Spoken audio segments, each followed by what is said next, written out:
तो देखो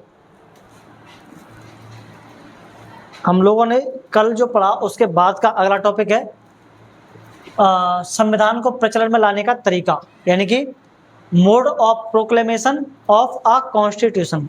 प्रोक्लेमेशन का सीधा सा मतलब होता है कि संविधान जब बन गया, मतलब संविधान को बनाने के बाद उसको प्रचलन में कैसे लेकर के आया जाए, है ना।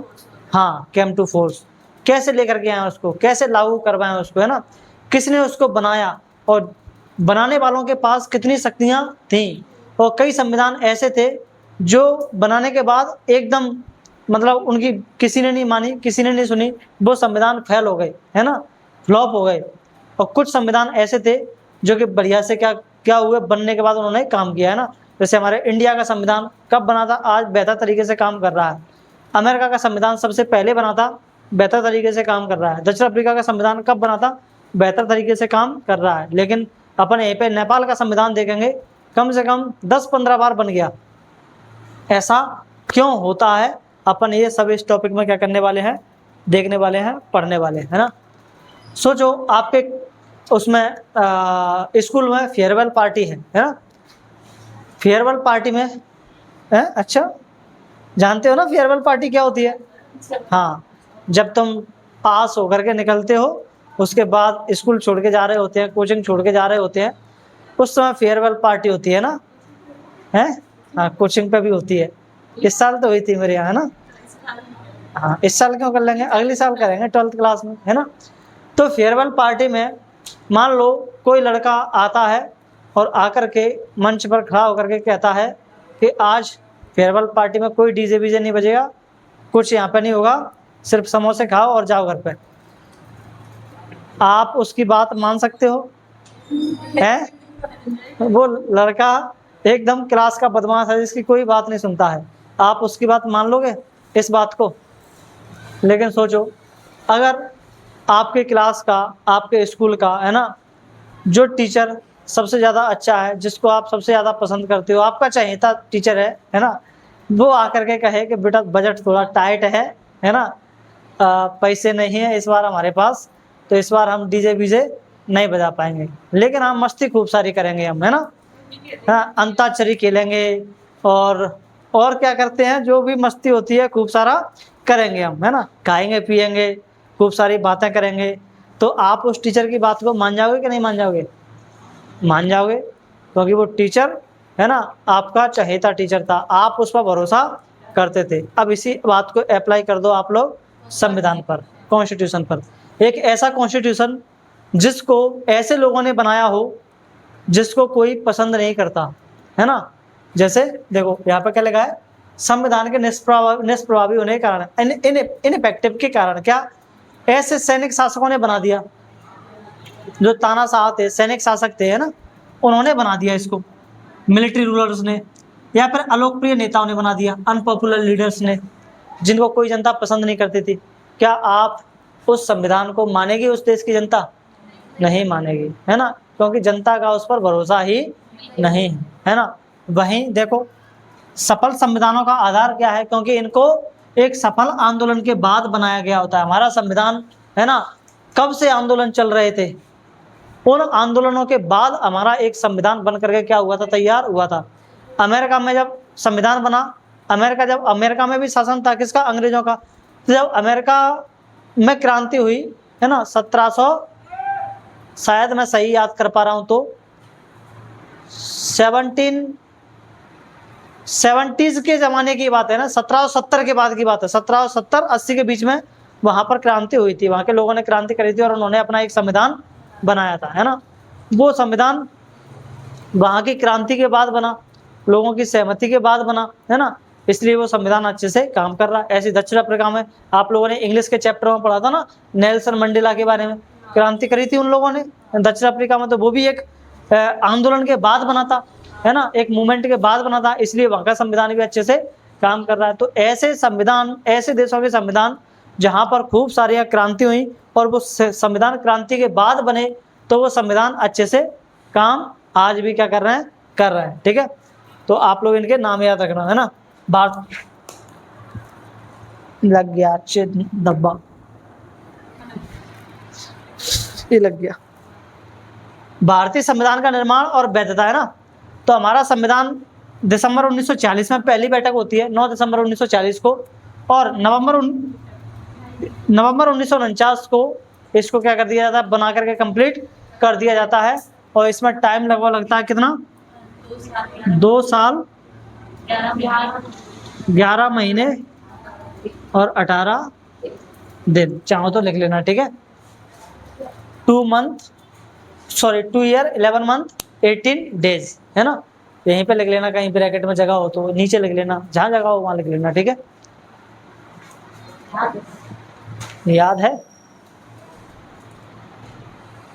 सोचो हमारे संविधान को इतनी ज्यादा लेजिटिमेसी कैसे मिली, हमारे संविधान को भारी वैधता कैसे मिली।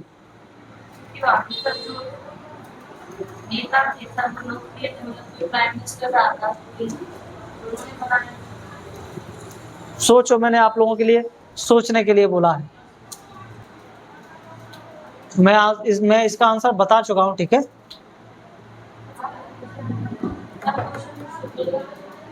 लिखा तो है, भारी वैधता, मासिव लेजिटिमेसी, यानी कि जनता ने इसको इतना स्वीकार कैसे कर लिया। स्वीकार किया गया इसलिए क्योंकि इसको बनाया था देश के पॉपुलर लोगों ने, है ना। कहाँ है? सफल राष्ट्रीय आंदोलन के बाद बनाए गए थे। और इसमें लिखा नहीं है मैंने कहीं, लिखा रही है मैंने कहीं, ठीक है। क्योंकि इसको हमारे महात्मा गांधी जैसे लोग, है ना, और क्या नाम है वो, अरे कितना के नाम गिनाऊंगा मैं। अब इतने बड़े देश में से मात्र कितने लोग थे, 300-400 के आसपास संविधान सभा में लोग थे। और तो वो लोग ऐसे वैसे तो होंगे नहीं, है ना। हर एक धर्म से, हर एक जाति से, हर वर्ग से, है ना, उन लोगों को चुना गया जो सबसे ज्यादा पॉपुलर थे, जिनको जनता बहुत ज्यादा चाहती थी, है ना। तो जनता का उन पर क्या था, भरोसा था, है ना। तब भरोसा था, तब वो संविधान बनके तैयार हुआ। तो संविधान पर भी भरोसा होगा कि नहीं होगा? होगा, क्योंकि किसी शासक ने तो बनाया नहीं है संविधान। संविधान उन लोगों ने बनाया था जिन्होंने, संविधान सभा के चुनाव हुए थे। संविधान सभा में जैसे हमारे इस क्षेत्र से कौन जाएगा संविधान सभा में, उसके लिए चुनाव हुए थे। जनता ने चुना था कि हम इसको चुन करके भेज रहे हैं संविधान सभा में। सोचो, जनता खुद ही भेज रही है कि हम तो इस व्यक्ति को भेजना चाह रहे हैं, है ना। तो संविधान सभा के चुनाव हुए थे जिससे लोग चुने गए थे, और उन पॉपुलर नेताओं ने संविधान को क्या किया था, बनाया था। इसीलिए हमारे संविधान को भारी लेजिटिमेसी मिली, है ना, भारी वैधता मिली, ठीक है। और हमारे संविधान पर कोई रेफरेंडम नहीं हुआ था, है ना। रेफरेंडम का मतलब समझते हैं? रेफरेंडम का मतलब, मैं आप लोगों से कोई यहाँ पर कोई नया तरीका पढ़ाने का सोचूं, है ना, या मान लो क्लास का टाइम चेंज करने की सोचूं कि क्लास का टाइम सुबह 6 बजे से कर दें क्या, है ना। तो आप लोगों से पूछा जाए, बताओ करें क्या, तो आपका जो भी आंसर होगा या तो हाँ या ना, करें क्या, हाँ या ना, है ना। तो हमारे संविधान को लेकर के इस तरह से कोई रेफरेंडम नहीं हुआ था। जनता से किसी से नहीं पूछा गया था कि हमारे संविधान के बारे में, कि संविधान कैसा है, सही है, गलत है, इसको माने या ना माने, है ना। ऐसा कोई जनमत संग्रह नहीं हुआ था, ठीक है। मतलब पक्ष या विपक्ष के वोट, इसमें वोट नहीं हुए थे, ठीक है। चलो बताओ कुछ क्वेश्चंस। नीचे मुंडी किसकी है? हम तो ऊपर कर लेते हैं यहाँ से। चल बता, तूने बाद में ऊपर की थी। प्रचलन में लाने का तरीका मुख्य रूप से किस प्रश्न का उत्तर देता है? ऑप्शन है, संविधान किस रंग के कागज पर छपा है, या फिर कोई संविधान कैसे अस्तित्व में आया और उसे किसने बनाया, या फिर संविधान को लिखने में कितने पैसे खर्च हुए, या फिर संविधान को किस देश में छापा गया।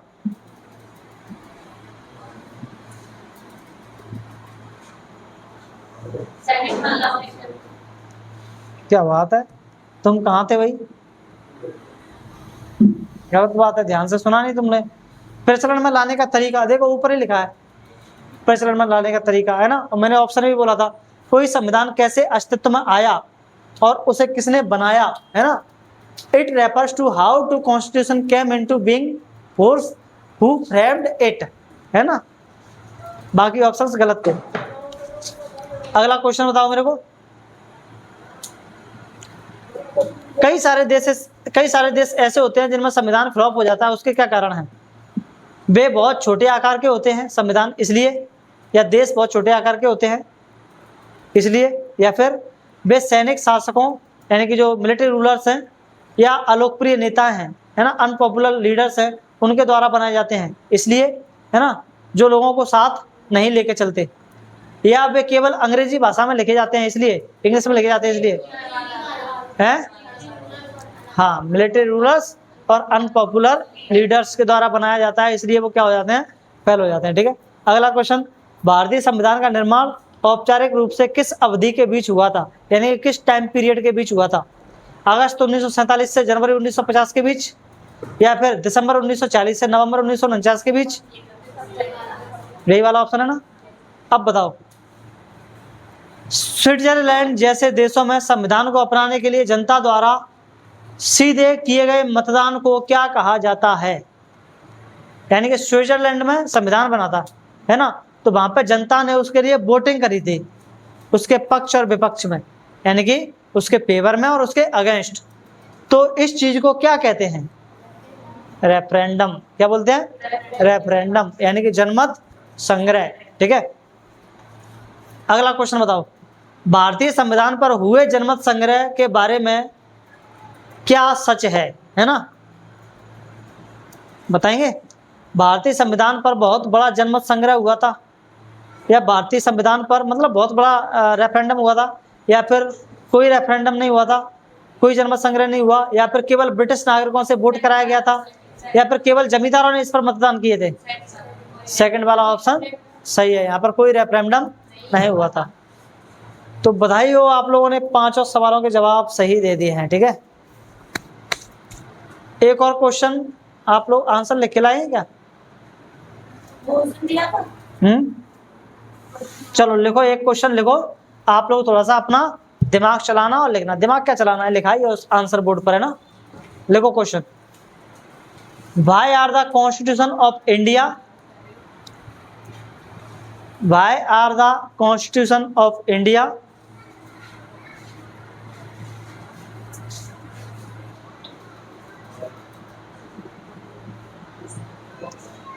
Why are the Constitution of India, South Africa and USA and the USA?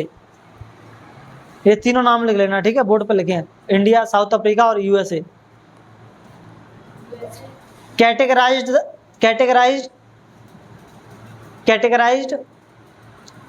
As the most successful constitution in the world. Categorized the most successful constitution in the world. Hindi में लिखना, भारत, दक्षिण अफ्रीका और अमेरिका। भारत, दक्षिण Africa और America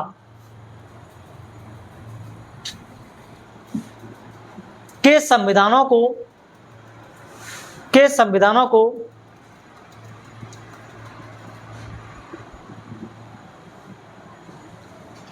विश्व के सर्वाधिक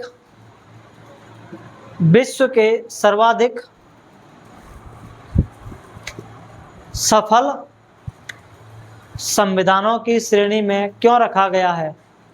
विश्व के सर्वाधिक सफल संविधानों की श्रेणी में क्यों रखा गया है? आपके पास 2 मिनट है, फटाफट से आंसर लिख के बताओ, ठीक है। चलो देखो, तो हमारा अगला टॉपिक है इसमें संविधान के मौलिक प्रावधान और नेपाल का संवैधानिक इतिहास, ठीक है।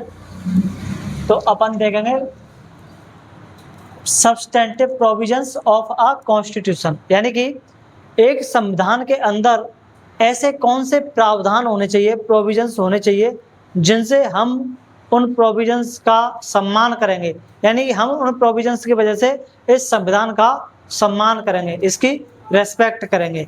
और हम इसमें ये भी देखेंगे कि ये जो नेपाल है, नेपाल का संविधान 2015 में बना था।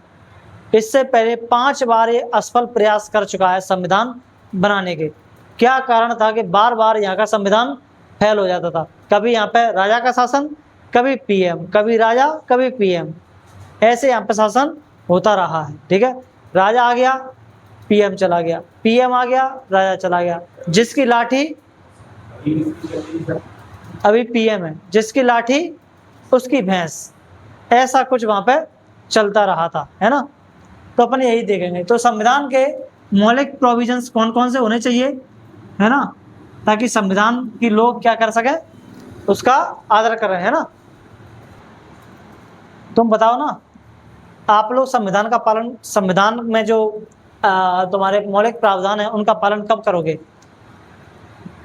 जब आपके हितों की रक्षा हो, है ना, आपको न्याय मिले, आपको समानता मिले, है ना, और आपको फ्रेटर्निटी यानी कि बंधुत्व की भावना से देखा जाए, है ना। सोचो एक गली है, एक गली में 10 बच्चे हैं, उनको क्रिकेट खेलना है ना, लेकिन वो 10 बच्चे मिलकर के अपना एक संविधान बना लें कि इस गली में जो बच्चे, इस गली के जो बच्चे हैं वो सब बैटिंग करेंगे, बाकी अगर किसी गली से कोई बच्चा बैटिंग करने के लिए आएगा, तो मतलब खेलने के लिए आएगा क्रिकेट हमारे साथ, तो उसको बैटिंग करने का मौका नहीं मिलेगा, उसको बैटिंग नहीं करने देंगे, फील्डिंग कर सकता है।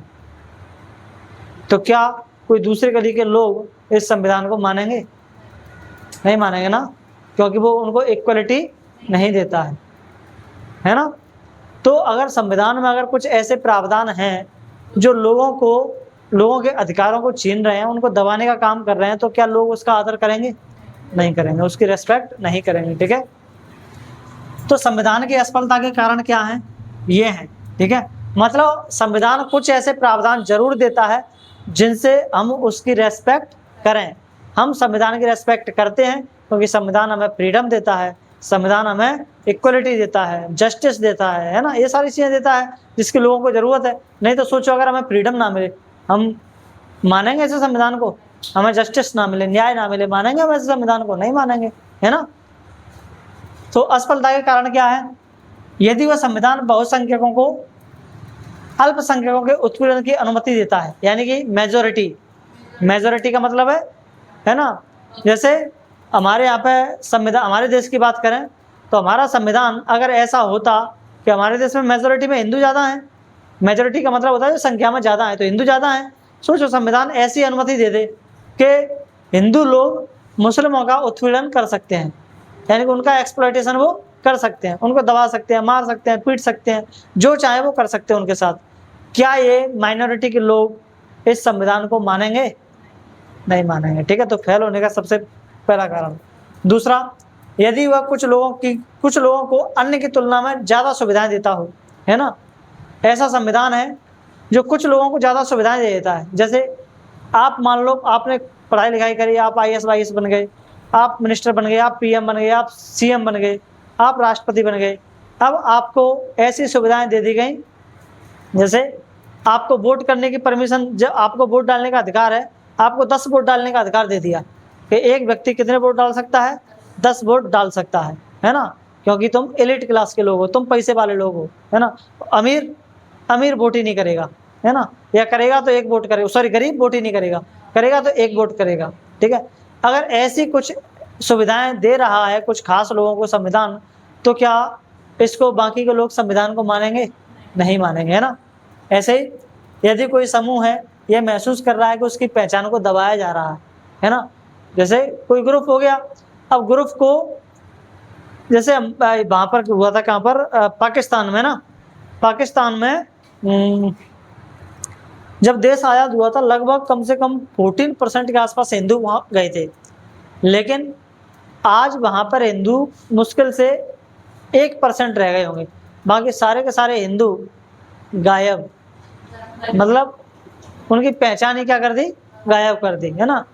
उनको लोगों ने, वहाँ के मुस्लिमों ने दबाया कि या तो धर्म परिवर्तन कर लो या फिर सर कलम करा लो, एक काम कर लो, या तो अल्लाह या फिर, है ना, ऊपर जाओ।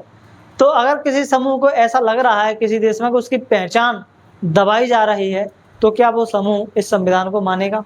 नहीं मानेगा। तो ये जो है कुछ कारण है जिनसे संविधान की असफलता के कारण है, फेल्योर के कारण है। ठीक है, सफलता की संभावना क्या है? जब वो अपने नागरिकों को क्या दे दे, स्वतंत्रता, समानता, न्याय भी आप लोग इसमें ऐड कर सकते हैं, ठीक है। फ्रीडम, इक्वलिटी एंड जस्टिस ये देगा, तभी वो क्या होगा, संविधान सफल होगा, है ना, तभी उसकी सफलता की संभावना होगी, ठीक है। अब इसके क्वेश्चन आंसर तो अपन कल ही करेंगे, क्योंकि अभी हमारा थोड़ा सा टॉपिक इसमें रह गया है, नेपाल वाला पार्ट है ना, नेपाल के संविधान के इतिहास को देखेंगे, फिर अपन कल पढ़ेंगे इसको, ठीक है।